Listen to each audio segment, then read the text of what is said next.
It was the morning of April 4th, 1968 in Memphis, Tennessee.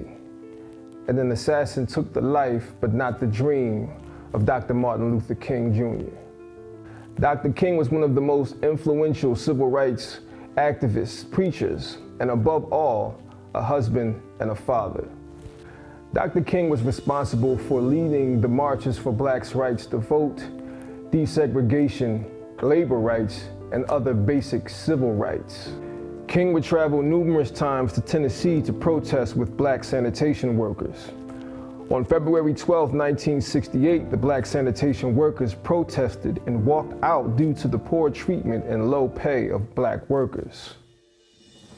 It has been held that all employees of a municipality may not strike for any purpose. The Memphis Police Department is not concerning itself with the negotiations regarding the city sanitation department. The residents of Memphis can expect their garbage and trash to continue piling up. These men are pretty determined that they want to clean up the city, but they're not going to do it under the conditions that they left. On March 18, 1968, Dr. King called for a march that rallied all workers. But instead of it being peaceful, it turned violent. That did not stop Dr. King's determination to have a peaceful protest. So he set the peaceful protest for April 8, 1968. As Dr. King was making his way back to Memphis from Georgia, there was a short delay in his travels. It was said that there was a bomb threat on his airline on April 3rd, but Dr. King pressed his way back to Memphis. On the night of April 3rd, Dr. King spoke one of his most notable speeches. "I've been to the mountaintop at Mason Temple." Little did the world know that this would be the last we would see Dr. King and hear his voice.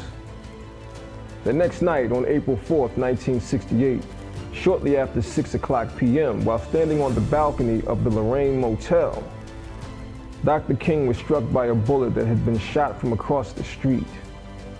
As people rushed to the scene, looking around for the person who fired the bullet and seeking medical attention at the hospital, Dr. King was pronounced dead an hour later.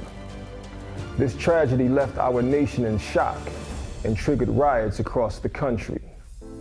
2 months later, a man by the name of James Earl Ray was arrested and later convicted for the murder of Dr. Martin Luther King Jr. On this day, we stand and honor Dr. King's legend and his dream for a better future.